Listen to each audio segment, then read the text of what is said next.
Hey guys, welcome to the Liberal Hive Mind, a channel solely focused on exposing the abundant hypocrisy of the left, as if it couldn't be any more obvious. You know, a couple days ago we covered initial reports that the White House had sent out a letter to news organizations and top news executives requesting, or you could argue demanding, that these news outlets ramp up the scrutiny. In other words, push back against the GOP's impeachment efforts. You know, the same kind of behind-the-scenes corrupt garbage, very similar to the 51 former intelligence agents who signed on to a letter discrediting the Hunter Biden laptop story as, quote, Russian disinformation. Mike Morell, working with Anthony Blinken, requested this specifically, this is from the email, trying to give the campaign, particularly during the debate on Thursday, a talking point to push back on Trump on this issue. You know, the same kind of behind-the-scenes media manipulation. Well, it's happening again. They think we're dumb and we can't see it, but it's pretty much as clear as day. The sun is absolutely shining bright on this clear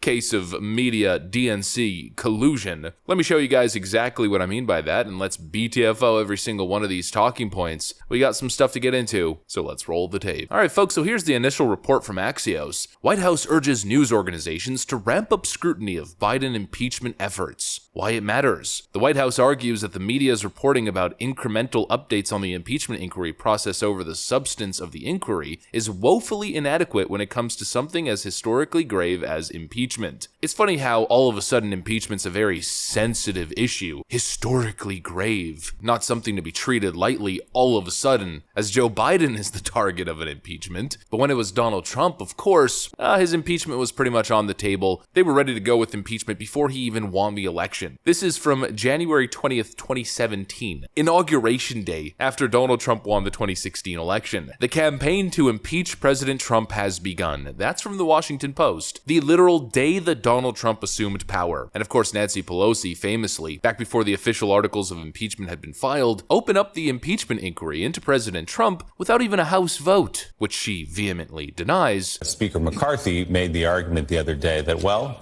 Nancy Pelosi set this precedent. She waited a long time to have a vote on the first impeachment of Donald Trump. You did hold a vote, we should add, but he said you made the rules and he's just following them now by not holding this initial vote for an impeachment inquiry. What do you say to that?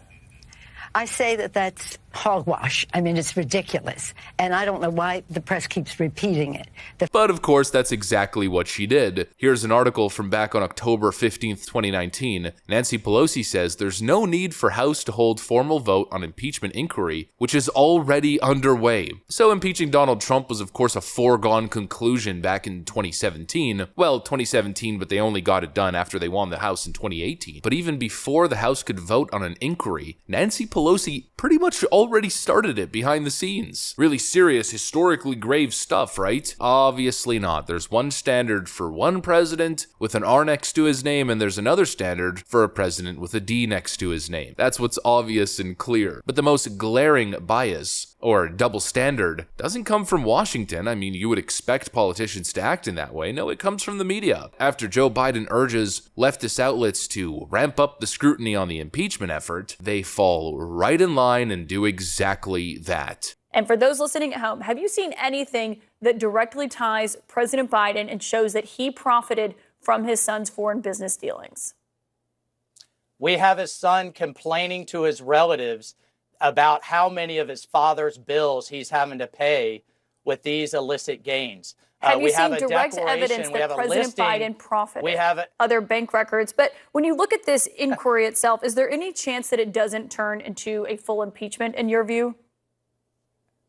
Yeah, but I mean, yeah, we're issuing subpoenas. I mean, but they're getting blocked and tackled and objected to at every turn. And we think when we start going, you've gotten a ton of access to bank records. We have whistleblowers that are self-described Democrats, long-standing civil servants, saying they were not allowed to even look into the tax records when you have evidence of taxes not being paid on millions of dollars. That's an internal investigation, much less a congressional one. Well, it's a legislative purpose when you ask for this stuff. They have turned over a lot of bank records. We've heard Chairman Comer talk about it. And still, despite that, we have not seen direct evidence. we'll see what this inquiry leads to. Caitlin Collins, pushing the exact same DNC talking point that we have seen all the frickin' talking heads repeat. Like a bunch of parrots, a bunch of bots. They got the DNC memo, the White House talking points, the White House programming, a memory chip directly inserted, and every single one of them, there is no certain evidence to justify an impeachment inquiry. All of them saying the exact same thing. You know, that's really what makes it so blatantly obvious. Caitlin Collins and the rest of these journalists have a job, right? Their job is to look at the left, look at the right, find the truth. Yet just like with January 6th and every other partisan issue that you could possibly imagine, all they do is promote leftist talking points rather than questioning leftist talking points. You know, Caitlin Collins' job in an ideal world isn't to sit there and parrot DNC strategic talking points. Her job should be questioning. This is what the Democrats are saying, and then challenging it with what the Republicans are saying, or what the facts are saying, that there's more than circumstantial evidence in this case. And I think at this point I have the right to say that. I don't think I'm pulling an Adam Schiff by claiming there's more than circumstantial evidence. There absolutely is. And obviously if the media was acting even semi-neutral, they would be reporting on it. But instead, what have we seen over the last 3 years? It's been 3 years at this point since the Hunter Biden laptop story dropping in October of 2020. What is that, 2 years and 11 months ago? It's been 3 years. All these media outlets, of course, CNN leading the charge at the time, played defense for Joe and promoted this ridiculous propaganda claim that the Hunter Biden laptop story was Russian disinformation meant to interfere in the election to the benefit of Donald Trump. Well, they were surely vocal back then on the issue, and then since then, 3 years, they have reported on none of the follow-up stories. They never gave the light of day to Tony Bobulinski, Devon Archer, Eric Schreuen, Gal Luft, Viktor Shokin, the actual prosecutor in Ukraine who got fired based upon Joe Biden's blackmail, the former White House stenographer who worked with Joe Biden, I believe, for 6 years. They never had any of those individuals on. They never covered any of the reports. They ignored the FBI documents. They ignored the emails, the WhatsApp messages, the text messages, every little bit of information. And let's not call it information. Let's call it what it really is. Evidence they have purposely ignored. And now all of a sudden, after Joe Biden tells them they need to play defense, they're all present. They're all talking about the topic, except they're saying, where's the evidence? Have you seen any direct evidence? Yeah, well, maybe if you guys actually did your damn jobs, you might have actually seen the evidence. But obviously, they're keeping themselves purposely ignorant. Folks, CNN, MSNBC, ABC, really the whole lot of them, the article publishers, the TV news networks, they are bought and paid for propaganda outlets doing Joe Biden's bidding. Joe Biden doesn't exist without a corrupt media. That's a simple fact. In a fair world where information is distributed evenly, where both sides are scrutinized and not just one, Joe Biden doesn't win. If Joe Biden has to run on merit or track record, results, he's done. And so the Democrats obviously rely on something different. They're not worried about results, the economy, foreign policy, global stability. No, none of that. They're focused on one thing and one thing alone, and that's the propaganda machine. They're not even trying to hide it at this point. The White House sent a letter to media organizations dictating their talking points, and now all of them, surprise, surprise, out of nowhere, they're all repeating the same freaking thing. The same kind of thing presented in this infamous video. The beginning of the end? The beginning of the end. The beginning of the end. The beginning of the end. The beginning of the end. The beginning of the end. In fact, if this were a football game,